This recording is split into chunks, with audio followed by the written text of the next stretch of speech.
بسم اللہ الرحمن الرحیم۔ السلام علیکم۔ یہ کتاب آپ کے لیے کاشان بصیرت کے یوٹیوب چینل کی جانب سے ریکارڈ کی جا رہی ہے۔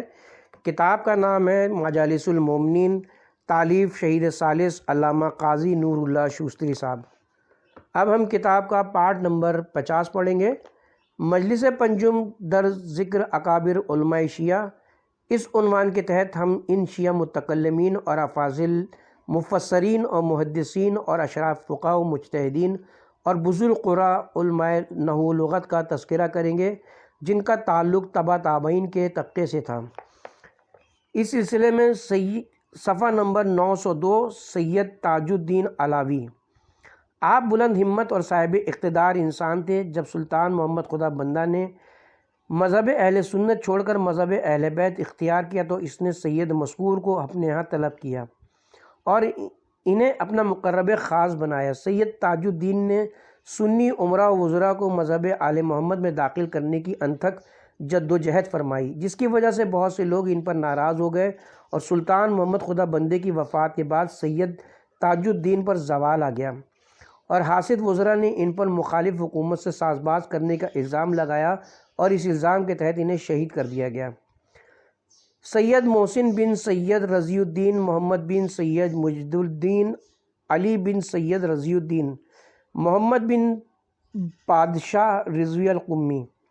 آپ عالی القدر سید تھے اور آپ کے والد بزرگوار نے سلطان حسین مرزا کے زمانے میں قم سے مشہد ہجرت فرمائی اور مشہد میں اپنے آباء طاہرین کی احادیث کی نشر و اشاعت میں مشغول ہو گئے اور شیخ محمد بن ابی جمہور ان کی خدمت میں حاضر ہوئے اور ان سے استفادہ کیا، اور شیخ محمد نے اپنی کچھ کتابوں کو اپنے استاد کے نام نامی سے شائع کیا۔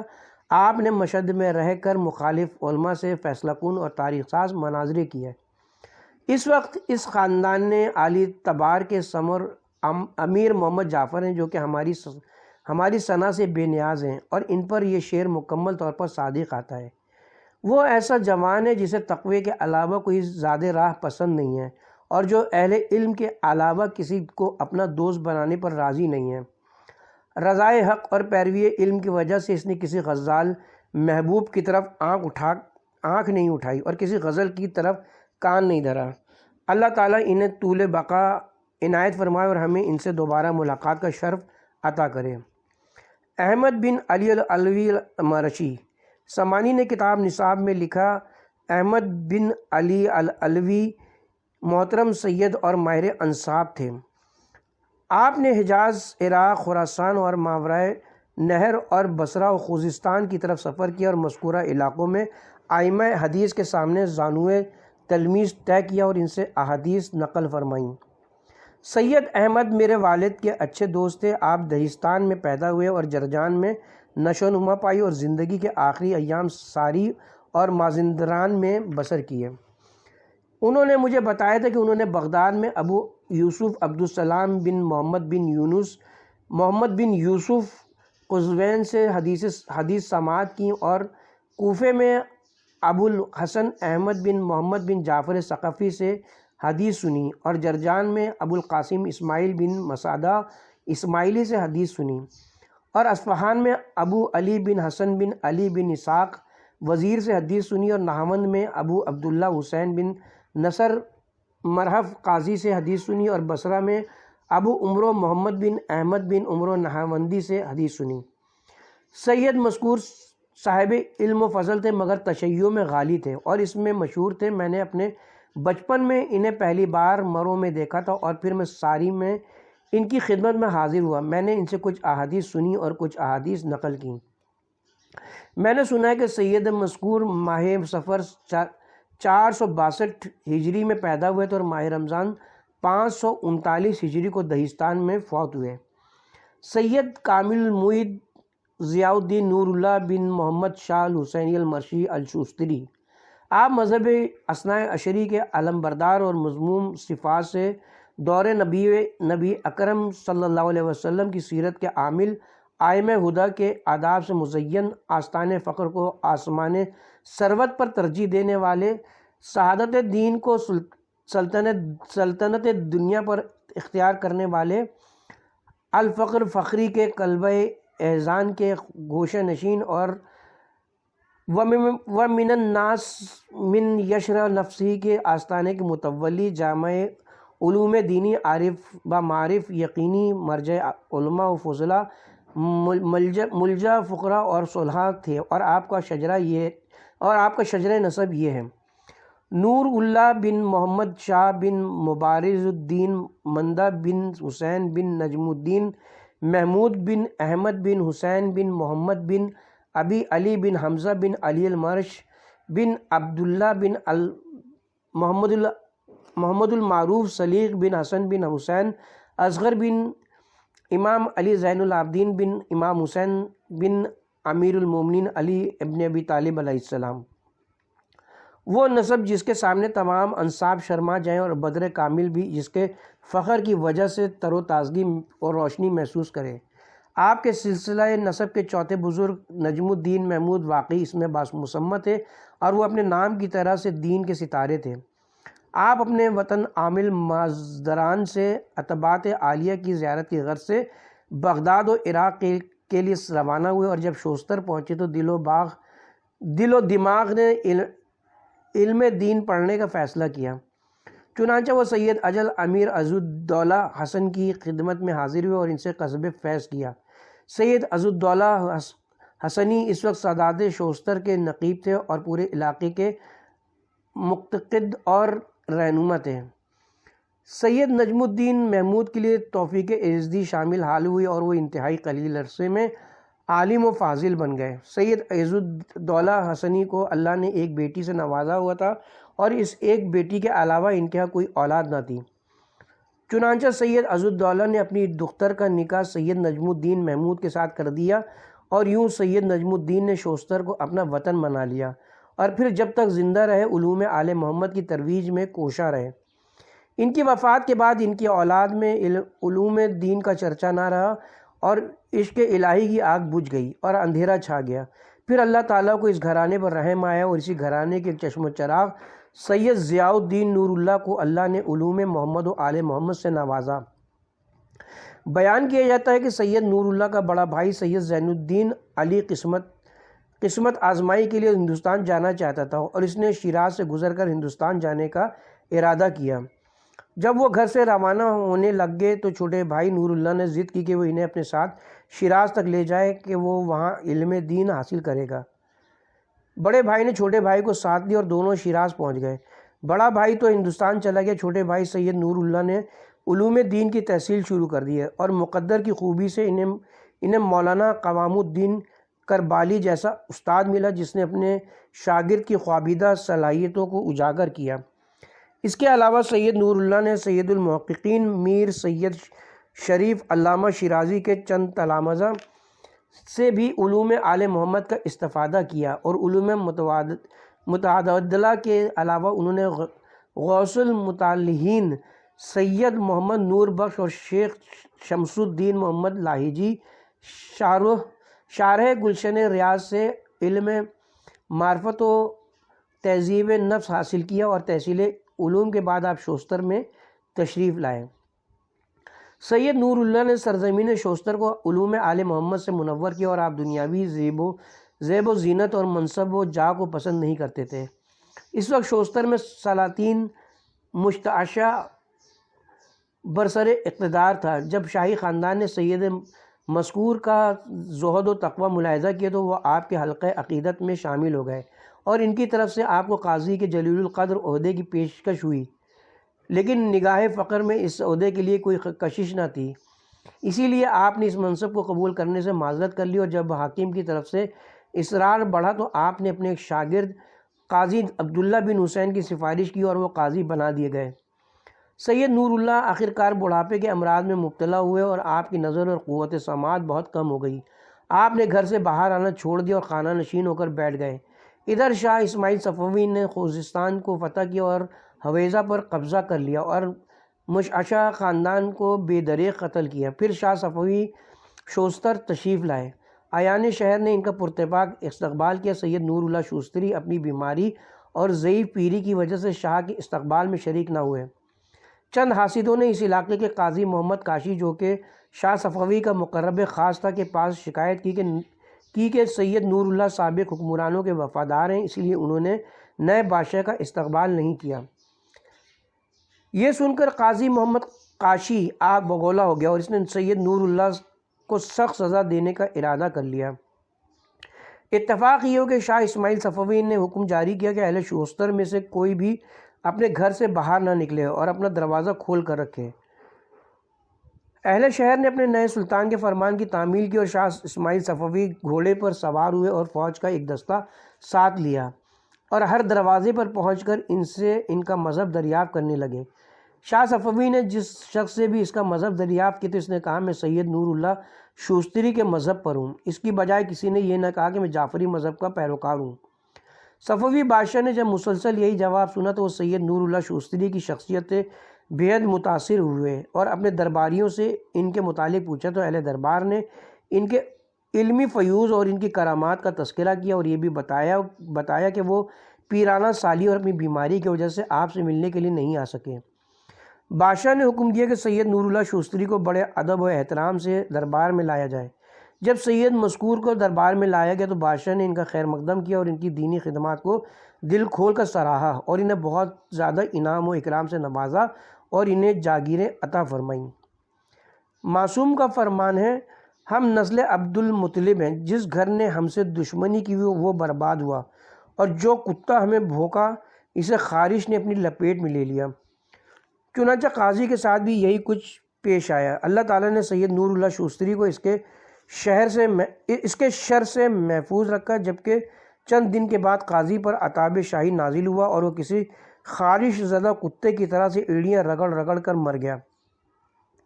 سید نور اللہ شوستری نے سد باب الاسطر اللاب نامی کتاب تالیف فرمائی جو کہ حکمائے روزگار کی پسندیدہ کتاب ثابت ہوئی۔ اس کے علاوہ انہوں نے شرح زیج جدید تالیف فرمائی جس میں انہوں نے علم ذائچہ پر سیر حاصل بحث فرمائی۔ اس کے علاوہ آپ نے طب پر ایک کتاب لکھی جس میں آپ نے خوزستان کی آب و ہوا کو مد نظر رکھ کر دوا کی مقدار تجویز فرمائی۔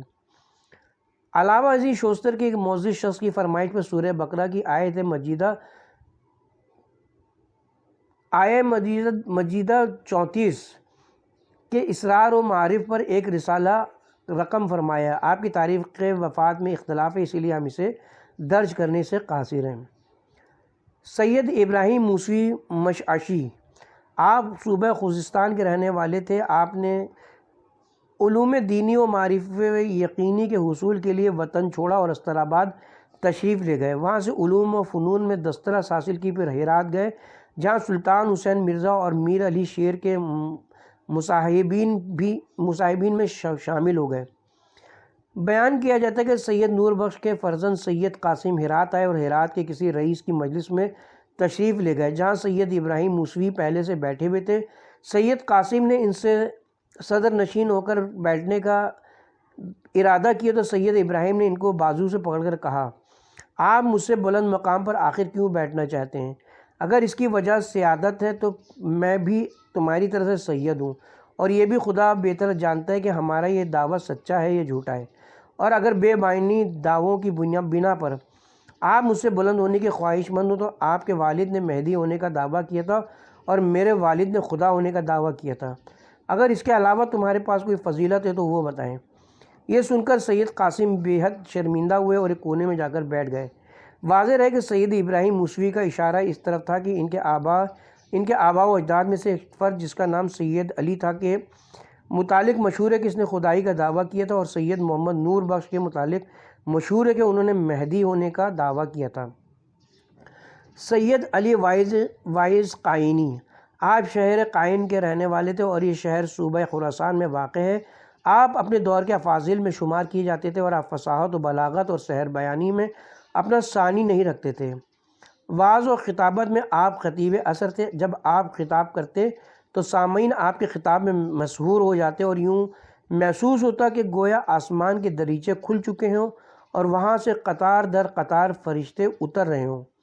سلطان حسین مرزا باقرہ نے 803 ہجری میں ان سے درخواست کی تھی کہ وہ خطبہ جمعہ میں ائمہ ہدی علیہم السلام کا نام لیں۔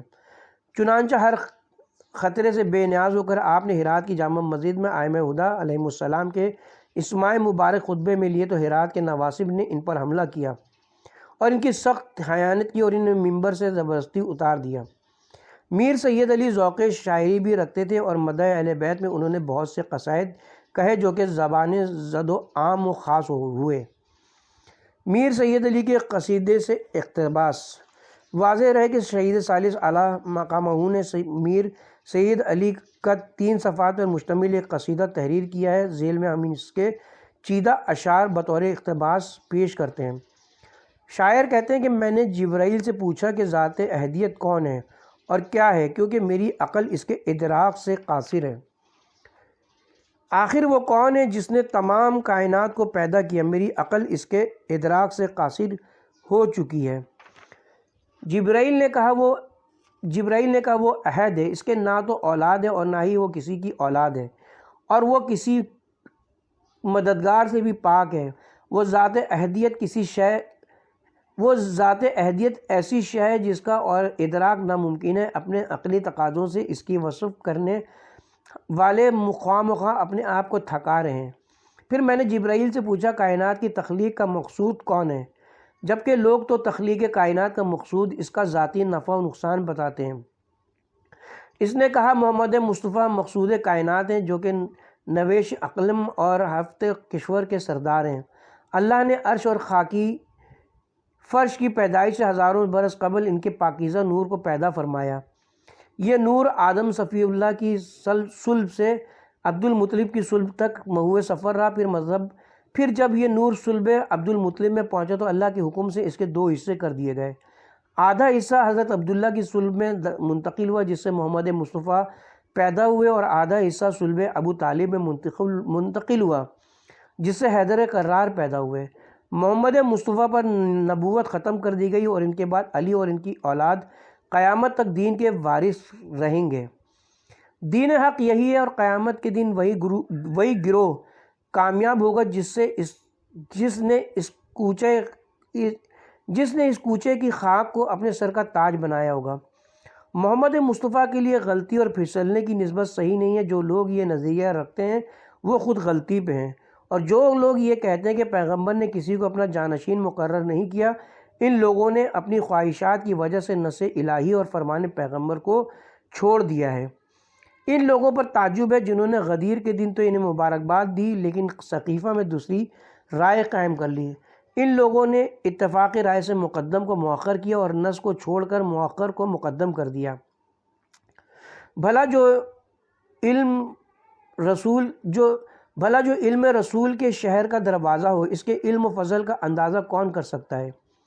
ان لوگوں پر تعجب ہے جو اس کے فضائل کا انکار کرتے ہیں لیکن اس کے ساتھ ساتھ حدیث غیبر بھی بیان کرتے ہیں۔ اس سے بڑھ کر فقر و جہالت کا ثبوت اور کیا ہو کہ نص و خبر کو چھوڑ کر چند بے دیانت افراد کی بات کو لوگوں نے اختیار کر لیا۔ حضرت امیر کے بعد میں 11 معصومین کو اپنا امام مانتا ہوں، اگرچہ اس عقیدے کی وجہ سے مسلمان و دلم کا لشکر مجھے کافر کہتا رہے۔ وہ وقت یقیناً آئے گا جب مہدی علیہ السلام ظہور کریں گے، کیونکہ ان ظالموں نے اہل ایمان کی زندگی کو مقتدر کر دیا ہے، اور مہدی قرآن و حدیث کے متحد فیصلہ کریں گے، اور جس صداقت کو دشمنوں نے چھوڑا وہ اسے جمع کریں گے۔ وہ اس جہان کو نفاق، کفر، ظلم، جور و فسق سے پاک کریں گے۔ انہی چیزوں نے تو جہان کا چہرہ بگاڑ رکھا ہے۔ میرے سردار آپ ظہور فرمائیں اور دشمنوں سے بدلہ لیں۔ آپ کے دشمنوں نے آپ کے دوستوں کو بہت دکھ دیے ہیں۔ آپ جلوہ فگن ہوں اور اپنی تلوار سے ایمان اور اہل ایمان کو عزت دلائیں، کیونکہ مخالفین نے ان دونوں کو بہت ہی ذلیل و حقیر کیا ہوا ہے۔ دونوں جہان کے 4 اطراف میں میرا کل سرمایہ ان کی محبت ہے۔ میرے باپ دادا بھی اس بازار میں اسی جنس کے خریدار رہے ہیں۔ سید جلیل امیر اصیل الدین عبداللہ حسینی و دشقتی شیرازی، آپ صاحب تقوی و جلالت تھے، علم تفسیر و انشاء و تالیف میں بے نظیر تھے۔ ابو سعید کے عہد حکومت میں آپ نے شیراز سے ترک سکونت کر کے ہرات میں رہائش اختیار کی، اور ہفتے میں ایک بار مدرسہ گور شاد میں آپ درس دیتے تھے اور خلق خدا کو واعظ و نصیحت کرتے تھے اور آپ کا دستور تھا کہ ماہ ربیع اول میں نبی اکرم صلی اللہ علیہ وسلم کا میلاد مبارک بیان کرتے تھے۔ سید مذکور نے حضرت کے فضائل پر ایک کتاب تالیف کی تھی جس کا نام انہوں نے درجِ درد رکھا تھا۔ اس کے علاوہ آپ نے مزارات ہرات نامی رسالہ بھی تالیف کیا جس میں انہوں نے ہرات میں اولیاء اللہ کے مزارات کا تفصیلی تذکرہ کیا۔ آپ نے 17 ربیع اول 803 ہجری میں وفات پائی۔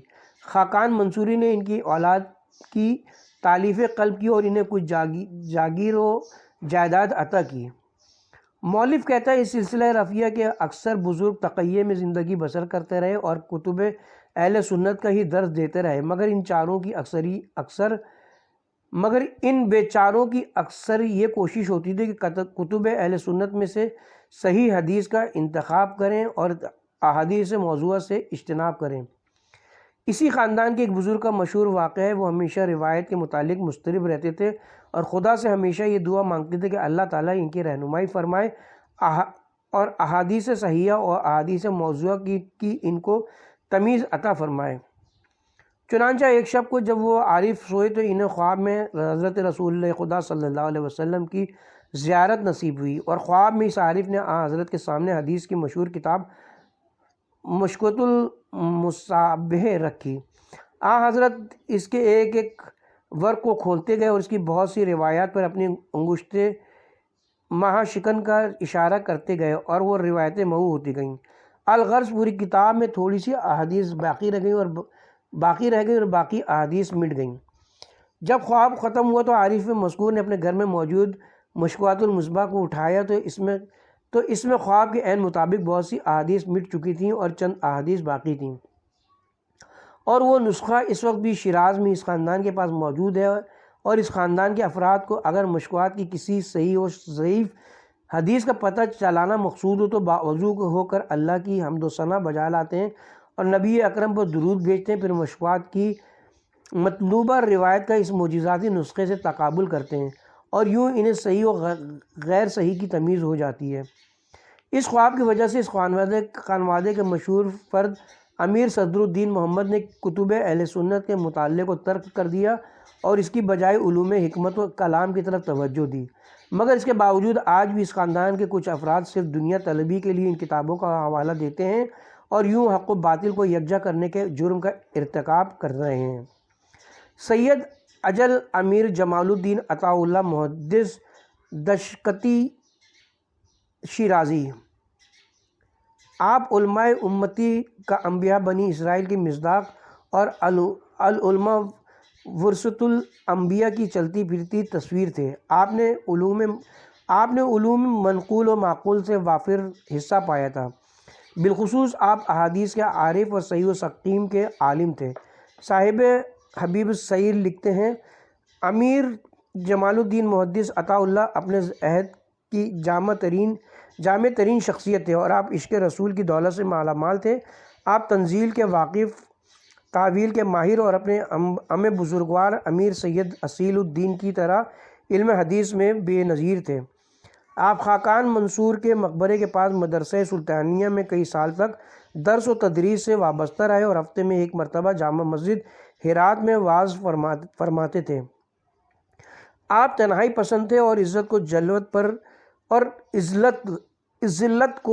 جلوت پر ترجیح دیتے تھے۔ آپ کی تحریر فصاحت و بلاغت میں بے مثال ہوتی تھی، جس کا ثبوت آپ کی تالیف کردہ کتاب روضۃ الاحباب فی سیرت النبی والآل والاصحاب ہے۔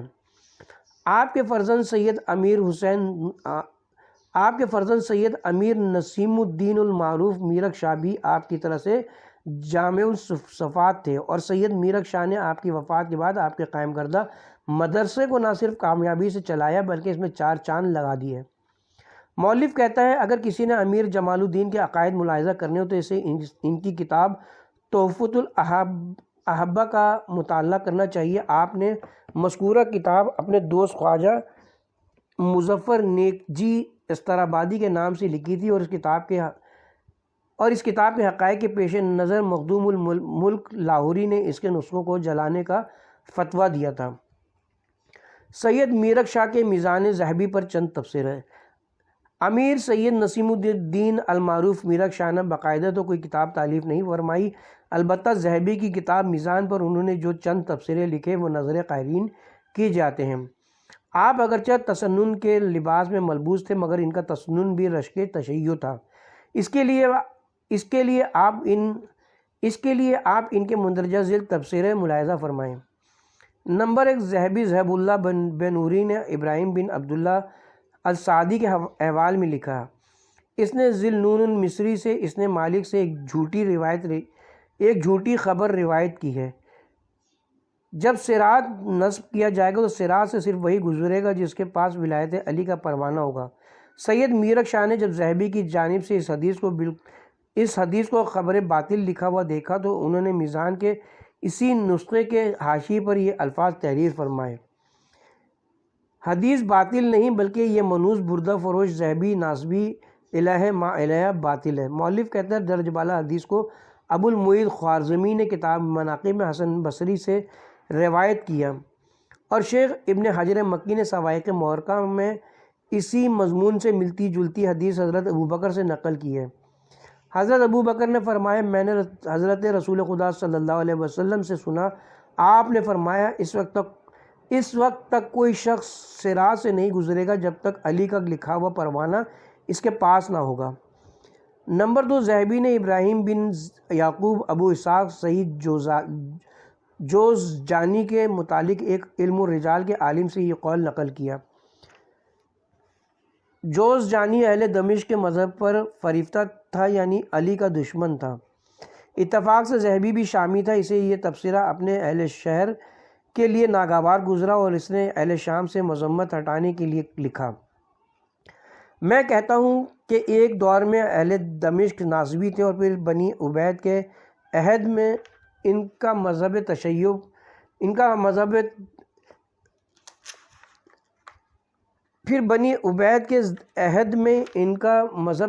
تھا۔ خدا کا شکر ہے کہ آج ناسبیت دمشق میں موجود نہیں ہے، البتہ تشیع خفیہ صورت میں اب بھی موجود ہے۔ ذہبی کے درج بالا تبصرے پر سید میرک شاہ نے حاشیے پر تحریر فرمایا، میں کہتا ہوں کہ تمام شامی ناسبی ہیں اور شام میں قیامت تک ناسبیت باقی رہے گی۔ مؤلف کہتا ہے حضرت میرک شاہ کے فرمان کی تائید کے لیے قاضی شام ابن خلقان کا وہ قولی کافی ہے جو اس نے علی بن جہیم القرشی کے متعلق لکھا کہ وہ حضرت علی سے عداوت رکھتا تھا اور وہ کہا کرتا تھا محبت علی اور تسنن کبھی یکجا نہیں ہو سکتے۔ ابن خلقان کی اس قول سے معلوم ہوتا ہے کہ تمام اہل تسنن امیر المومنین کے مخالف ہیں۔ شاید یہی وجہ ہے کہ ماورائے نہر کے علماء نے باقاعدہ فتویٰ جاری کیا تھا، مسلمان ہونے کے لیے ضروری ہے کہ انسان کو ایک جو کے برابر علی سے دشمنی رکھنی چاہیے، مگر عوام اہل سنت کو مذکورہ فتویٰ پسند نہیں ہے اور وہ ایسے فتاوے سے متنفر ہیں، اسی لیے علماء تسنن اس فتوے کو عام کرنے کی جرات نہیں کر سکتے۔ نمبر 3، ذہبی نے احمد بن اظہر نیشہ پوری کی علماء محدثین سے توثیق نقل کی لیکن آخر میں لکھا، اس کی بیان کردہ روایت پر اور تو کوئی اعتراض نہیں ہے، البتہ اس نے عبدالرزاق سے اس نے معمر سے فضائل علی کی ایسی حدیث بیان کی جس کے متعلق دل گواہی دیتا ہے کہ وہ جھوٹی ہے۔ اس ذہبی کے مذکورہ تبصرے پر سید میرک شاہ نے حاشیے پر یہ تحریر فرمائی، کسی حدیث کو اپنے دل کی گواہی سے ٹھکرانا ناقدین حدیث کے نزدیک باطل ہے، اور جو دل فضائل علی کی حدیث کے باطل ہونے کی گواہی دیتا ہو وہ شیطان لعین کا دل ہے یا کم از کم شیطانی وسوسوں کی آماجگاہ ہے۔ نمبر 4، ذہبی نے اربد تمیمی کے متعلق لکھا کہ اس نے ابن عباس سے روایت کی، ہم گروہ صحابہ یہ بیان کرتے تھے کہ پیغمبر اکرم نے علی سے 70 ایسے وعدے لیے جو کہ کسی اور سے نہیں لیے تھے۔ ذہبی نے یہ لکھ کر تحریر کیا، یہ حدیث منکر ہے۔ ذہبی کے اس جملے پر سید میرک شاہ نے یہ جملہ لکھا، اس مقام پر ذہبی کا یہ کلام انتہائی ناپسندیدہ ہے جو اس کے انحراف اور ناسبیت کی دلیل ہے، اللہ تعالیٰ اسے بدترین جزا دے۔ نمبر 5، ذہبی نے اظہر بن عبداللہ حرازمی الحمصی کے متعلق لکھا، وہ تابعی اور صحیح حدیث بیان کرنے والا تھا، وہ علی سے دشمنی رکھتا تھا۔ اس پر سید میرک شاہ نے اپنا تبصرہ ان الفاظ سے تحریر فرمایا، میں کہتا ہوں جو شخص علی سے عداوت رکھتا ہو وہ بھلا حسن الحدیث کیسے ہو سکتا ہے؟ ایسا شخص تو کائنات کا بدترین جھوٹا اور بدترین فاسق ہوتا ہے۔ ایسے شخص پر تا روز جزا اللہ کی لعنت ہو۔ نمبر 6، ذہبی نے مشہور مفسر سعدی کے حالات پر بحث کی اور اس کے متعلق مخالف و مؤلف آراء جمع کی اور اپنا فیصلہ یہ دیا کہ صدی حضرت علی کی طرف زیادہ جھکاؤ رکھتا تھا، لہذا وہ جھوٹا ہے۔ اس کے جواب میں سید میرک شاہ نے مذکورہ کتاب کے حاشیے پر یہ عبارت تحریر فرمائی، مجھے ذہبی پر تعجب ہے کہ جو شخص تشیع سے منسوب ہو وہ تو اس کے نزدیک دنیا کا سب سے بڑا کاذب ہے، لیکن جو نازبیت کی طرف منسوب ہو وہ اس کے نزدیک دنیا کا بابسوق اور صادق ہے، خدا اس کی نازبیت و انحراف کو سمجھے۔ نمبر 7، خالد بن عبداللہ قصری البجلی معاویہ کا ایک سالار تھا اور وہ جنگ صفین میں حضرت علی کے خلاف برسر پیکار رہا تھا۔ اس کے متعلق ذہبی نے لکھا، وہ سچا ہے لیکن وہ نازبی ظالم تھا۔ حضرت میرک شاہ نے اس پر یہ تبصرہ تحریر فرمایا، ہرگز نہیں، بلکہ وہ بدترین جھوٹا اور دنیا جہاں کا بڑا ظالم تھا، کیونکہ جو شخص حضرت علی پر صبر کرے اور ان سے عداوت رکھے تو ایسا شخص نہ تو اہل دیانت ہے اور نہ ہی اہل روایت ہے۔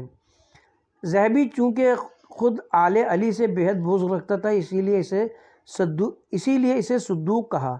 نمبر 8، ذہبی نے سعید بن عمیر کے حالات میں لکھا کہ اس نے ابن عمیر سے روایت کی کہ رسول اکرم صلی اللہ علیہ وسلم نے فرمایا، علی میں دنیا اور آخرت میں تیرا بھائی ہوں۔ ذہبی نے فوراً اپنا فیصلہ دیتے ہوئے لکھا کہ یہ حدیث جھوٹی ہے۔ سید میرک رحمۃ اللہ علیہ نے اس کے حاشیے پر یہ عبارت تحریر فرمائی، ہرگز نہیں، یہ حدیث بہت اسناد سے مروی ہے، خدا اس خارجی نازبی کے چہرے کو مسخ کرے جو صحیح حدیث کو جھوٹی حدیث قرار دیتا ہے، جبکہ اس حدیث کو ترمذی نے اپنی جامع میں نقل کیا اور اس کے متعلق کہا ہے کہ یہ حدیث حسن غریب ہے۔ حاکم نے بھی اس کی تخریج کی اور اس نے ذہبی کی ناک کو زمین پر رگڑتے ہوئے اسے صحیح کہا۔ نمبر 9، سلمان بن عبد الرحمن دمشق کے احوال کے ضمن میں ذہبی نے اس پر ابو حاتم کی اس جرح کو نقل کیا اور کہا کہ ابو حاتم نے اس کے متعلق کہا تھا کہ وہ خبیث اور نااہل راوی ہے، اسے صحیح و سقیم روایت کی تمیز نہیں تھی۔ ذہبی نے ابو حاتم کی یہ رائے لکھ دی، لیکن سوچا کہ اس سے اس کا اپنا ہم وطن بدنام ہوگا، لہذا ذہبی نے ابو حاتم کی تردید کرتے ہوئے قسم کھا کر لکھا، میں کہتا ہوں کہ خدا کی قسم وہ اس امر حدیث کی پہچان و تمیز رکھتا تھا۔ پھر اس کے بعد اس نے لکھا، ترمذی نے اس سے سنا، اس نے ولید سے، اس نے ابن بری سے، اس نے عطار سے، اس نے اکرمہ سے، اس نے ابن عباس سے روایت کی، اس نے کہا ہم رسول خدا کی خدمت میں بیٹھے تھے کہ علی آئے اور کہا کہ یا رسول اللہ، میرے سینے سے قرآن نکل جاتا ہے۔ رسول خدا نے فرمایا، کیا تمہیں ایسا عمل نہ بتاؤں جس سے تیری پڑھی ہوئی ہر چیز تیرے سینے میں قائم رہے؟ علی نے کہا، جی ہاں ضرور بتائیں۔ پھر رسول خدا نے فرمایا، شب جمعہ 4 رکعت نماز پڑھو، علم میں یاسین، دخان، فرقان اور ملک پڑھو، پھر اللہ سے دعا مانگو۔ پھر اس نے پوری روایت نقل کی اور کہا، اگرچہ اس حدیث کی سند بھی لطیف ہے مگر یہ حدیث منکر ہے، میرا نفس اسے ماننے پر آمادہ نہیں ہے۔ معلوم ہوتا ہے کہ سلمان کو اشتباہ ہوا یا کسی نے یہ روایت گھڑ کر اس کے پاس شامل کر دی، اور اسی لیے تو اس کے متعلق ابو حاتم نے کہا تھا کہ اگر کوئی شخص اس کے سامنے جھوٹی حدیث گڑھ کر بھی بیان کر دے تو بھی اسے اس کی پہچان نہ ہوگی۔ حضرت میرک رحمۃ اللہ علیہ لکھتے ہیں، ذہبی کا یہ کہنا کہ میرا نفس اسے ماننے پر آمادہ نہیں ہے، سیدھی سی بات ہے کہ ذہبی کا نفس آمادہ ہو تو کیسے ہو، جبکہ وہ پرلے درجے کا دشمن آل محمد تھا، اور اس کا خبیث نفس ہمیشہ اسے وسوسوں میں مبتلا رکھتا تھا۔ اور باقی رہا سلمان کی جرح، یہ تعدیل کا مسئلہ تو ذہبی نے پہلے تو اس کی صفائی میں اللہ کی قسم کھا کر کہا کہ وہ امر حدیث کی پہچان و تمیز رکھتا تھا، اور پھر ترمذی کی روایت میں اس نے خود تسلیم کیا کہ اسے اشتباہ ہوا ہے۔ تو ایسے شخص کا اعتماد کیسے کیا جائے جو اللہ کی پہلے تو جھوٹی قسم کھائے اور پھر ابو حاتم کی تائید کرے؟ دراصل ذہبی نے ایسا کر کے اپنے آپ کو مشکوک قرار دلوایا ہے۔ نمبر 10، ذہبی نے حلیز کلبی سے روایت تحریر کی جسے اس نے اپنے استاد سے ابو ہریرہ سے روایت کی کہ ایک شخص رسول خدا کی خدمت میں حاضر ہوا اور عرض کی یا رسول اللہ میں اپنی بیٹی کی شادی کرنا چاہتا ہوں، آپ میری مدد فرمائیں۔ رسول خدا نے فرمایا میرے پاس تمہارے دینے کے لیے اس وقت کچھ بھی موجود نہیں ہے، البتہ تم ایک شیشی اور ایک چھوٹی سی لکڑی لے آؤ۔ وہ شخص دونوں چیزیں لے آیا۔ رسول خدا نے اپنا پسینہ اس شیشی میں جمع کیا اور فرمایا تم یہ شیشی لے جاؤ اور بیٹی کو جہیز میں دو، جب وہ خوشبو لگانا چاہے تو اس لکڑی سے لگائے۔ وہ شخص مذکورہ شیشی لے کر چلا گیا اور اس کی بیٹی آپ کے پسینے کو بطور عطر استعمال کرتی تھی۔ وہ جب بھی مذکورہ عطر استعمال کرتی تو پورا گھر خوشبو سے مہک اٹھتا تھا، اسی لیے وہ گھر بیت المتبعین، خوشبوؤں والوں کا گھر کے نام سے مشہور ہو گیا ہے۔ اس روایت کے متعلق ذہبی نے اپنا تبصرہ ان الفاظ سے کیا، میں کہتا ہوں کہ یہ روایت تو انتہائی فضول ہے۔ حضرت سید میرک رحمۃ اللہ علیہ نے اس روایت کے حاشیے پر یہ تحریر فرمائی، میں کہتا ہوں کہ یہ روایت فضول نہیں ہے بلکہ ذہبی خود ہی فضول ہے، جس نے رسول خدا کے پسینے کی خوشبو کا انکار کیا، جبکہ اسی روایت کو ابو لیلہ اور طبرانی نے اپنے اسناد سے نقل کیا ہے، جیسا کہ شیخ ابن حجر عسقلانی نے شرح صحیح بخاری میں لکھا، اور ذہبی کے علاوہ کسی نے بھی اس حدیث کو ضعیف قرار نہیں دیا۔ مجھے تو ذہبی کے وجود اور اس کی کتاب سے اہل سقر کی بدبو محسوس ہوتی ہے۔ مؤلف کہتے ہیں حضرت سید میرک شاہ نے ذہبی کی بہت اچھی تواضع فرمائی ہے، اور ذہبی علماء اہل سنت میں بڑے پائے کا عالم سمجھا جاتا ہے، مگر محترم سید نے اسے پرکاہ جتنی بھی اہمیت نہیں دی۔ اس سے معلوم ہوتا ہے کہ سید مذکور کا عقیدہ نواسب کے مطابق ہرگز نہ تھا، اور انہوں نے اہل سنت کے چوغے میں ملبوس ہو کر تشیع کا دفاع کیا ہے۔ ہم ان کے متعلق صرف یہی کہیں گے۔ اس کے ساتھ ہی یہاں پہ پارٹ نمبر 50 کا اختتام